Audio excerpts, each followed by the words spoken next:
अस्सलाम वालेकुम जी। Welcome to my channel. कैसे हैं आप लोग? उम्मीद करती हूँ सब खैरियत से होंगे और मज़े में होंगे। आज आपके साथ शेयर कर रही हूँ एक ज़बरदस्त चटपटी और बिल्कुल आसान इमली की हरी चटनी की रेसिपी, जो किसी भी स्नैक खाने का मज़ा दुगना कर देगी दोस्तों। इस चटनी का टेस्ट इतना लाजवाब है कि एक दफ़ा ट्राई करने के बाद आप इसे बार बार बनाना चाहेंगे।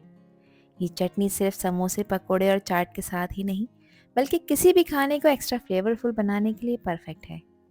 और सबसे ख़ास बात यह है कि इस चटनी को आप स्टोर करके रख सकते हैं। तो चलिए शुरू करते हैं ये चटपटी चटनी बनाना, जो आपके हर बाइट को और भी ज़्यादा मज़ेदार बना देगी।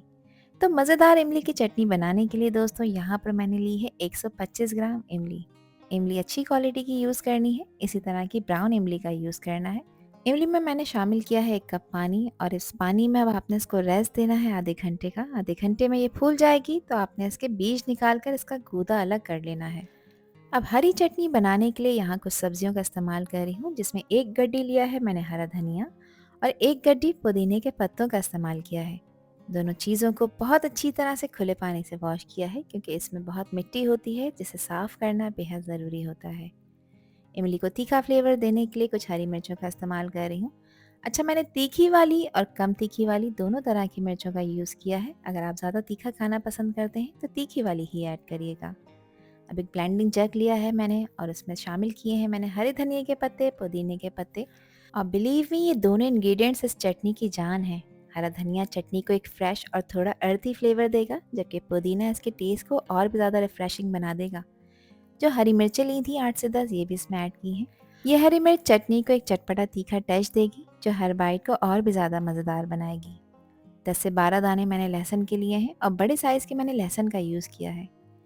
इमली का गूदा मैंने निकाल लिया था, उसके पल्प को बहुत अच्छी तरह से छान लिया है ताकि इसमें कचरा, तिनके वगैरह ना जाएं।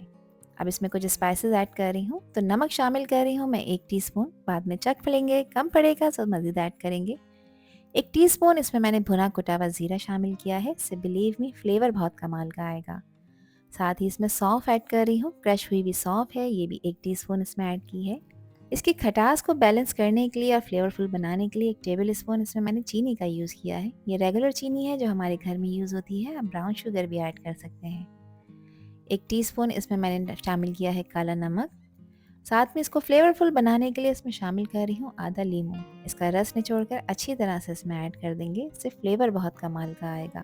लेमन जूस इस चटनी को ज़्यादा दिन तक ताज़ा रखने में आपकी हेल्प करेगा। अब इसमें मैं पानी शामिल कर रही हूँ। पानी फ़िलहाल मैं 1 कप शामिल कर रही हूँ, बाद में नीड पड़ेगी तो मज़ीद ऐड करेंगे। अब इसको कवर करेंगे और अच्छी तरह से सब चीज़ों को ब्लेंड कर लेंगे। ब्लेंडिंग बहुत अच्छी तरह करनी है ताकि जो भी चीज़ें इसमें ऐड की हैं वो सब आपस में वेल कंबाइन हो जाएं। ये सब मसाले और जो सब्जियां इसमें डाली हैं, ये इस चटनी को एकदम बैलेंस और इरेस्टेबल बना देंगी दोस्तों। और जब ये सब इंग्रेडिएंट्स को आप ब्लेंड करेंगे तो चटनी का कलर एकदम खूबसूरत हरे रंग का हो जाएगा, और इसका टेस्ट एकदम ज़बरदस्त।